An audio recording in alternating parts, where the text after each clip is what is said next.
देखा, सुना, कुछ भी देख के, कुछ भी सोच के, बिना किसी ठोस सबूत के हमें कातिल घोषित करना चाह रही थी। तुम हमें फांसी पे चढ़ाना चाहती थी। हमें तो लगता है कि वो कपड़ा, नमक से भरा ताबूत सब किसी ने तैयार किया है हमें फंसाने के लिए।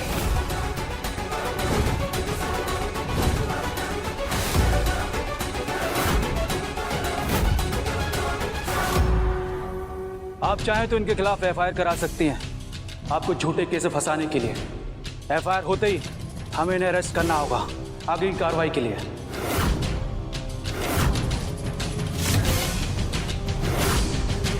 अब आया ना ऊंट पहाड़ के नीचे। बोलिए धारा जी, करें एफआईआर दर्ज? आपकी बात सही है, लेकिन ये हमारा आपस का मामला है। बात अगर हवेली से बाहर गई तो खानदान की इज्जत पे बात उठेगी, और ये हम जीते जी कभी होने नहीं देंगे।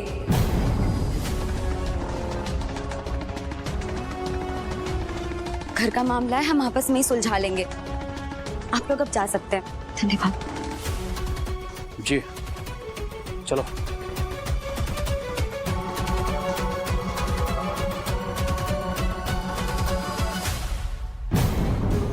सुन लिया या अब भी और कुछ बाकी है? कुंवर साहब, अरे बात का यकीन कीजिए।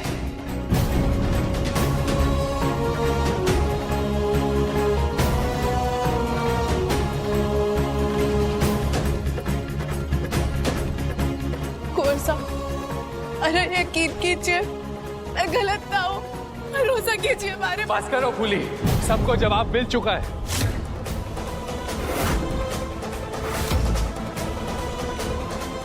देखो दरा को क्या बीत रही है उस पे। तुमने सबके सामने उसे जिंदा लड़की का कातिल बना दिया, सबके सामने जलील किया।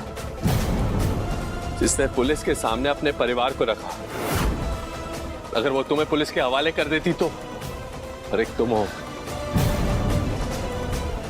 हमें तुमसे ये उम्मीद नहीं थी फूली।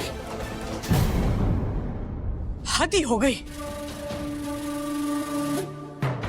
बेशर्मी की भी एक हद होती है फूली। तुम जानती हो ना धरा बीनी किस हालत से गुजर रही है, और तुमने तो जैसे उनकी इस हालत को बद से बदतर करने का ठेका ही लिया हुआ है। तुम्हारा दिया एक घाव भरता नहीं है, उससे पहले तुम कोई दूसरा और बड़ा वार करने के लिए तैयार हो जाती हो।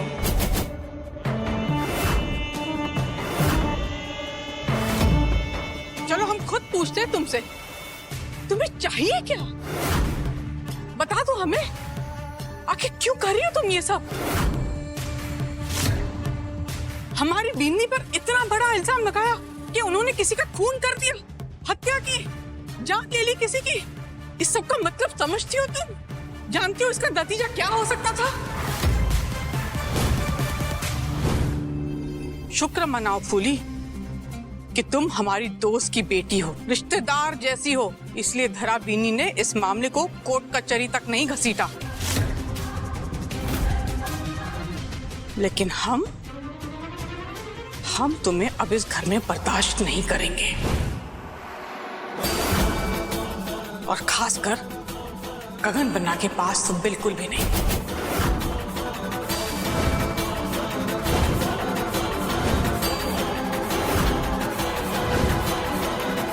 इसलिए जितनी जल्दी हो सके अपना बोरिया बिस्तर उठाओ, अपने परिवार को अपने साथ लो और निकलो हमारी हवेली से।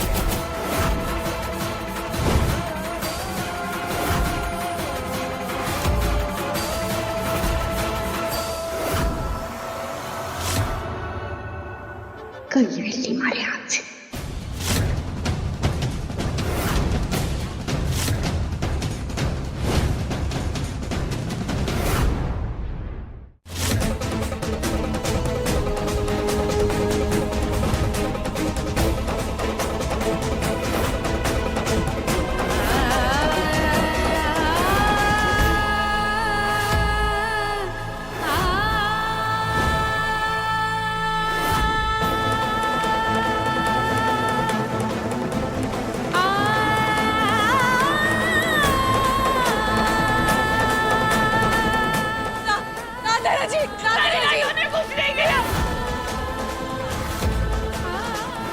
ये इस घर का मामला है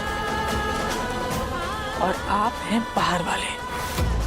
मेहमान हैं, मेहमान की मर्यादा में ही रहिए।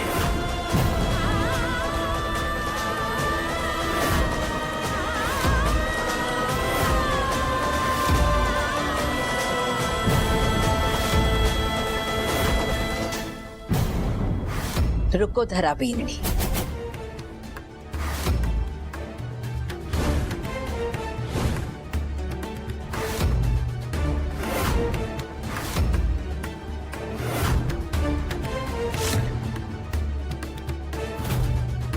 हाथ छोड़ो फूली का।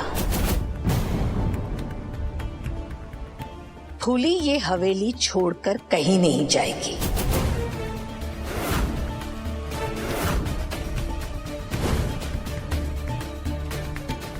हम आपकी बहुत इज्जत करते हैं माँ हुकुम। हम ये जानना चाहते हैं कि किस हक से आप इसे इस हवेली में रखना चाहती हैं। अपनी बींदनी के आगे आप किसी बाहर वाले को चुन रहे हैं, वो भी उस बाहर वाली पे जो ये घर तोड़ना चाहती थी। हमारे ऊपर किसी के खून करने का झूठा इल्जाम लगाया है इसने।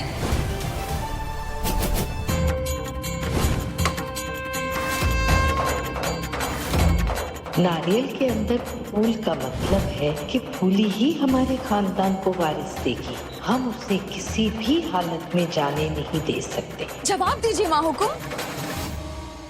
हम इसे रहने का हक नहीं दे रहे,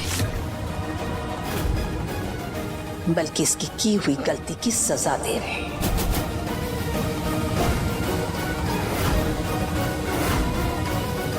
हमारी बीननी पर किए हुए इतनी बड़ी अन्याय की सजा काटे बिना ये यहाँ से कैसे जा सकती है?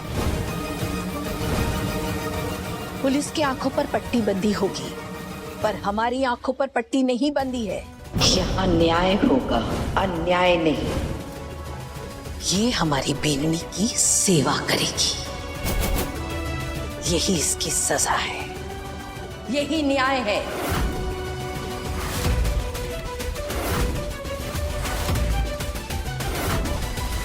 ये तो होना ही था।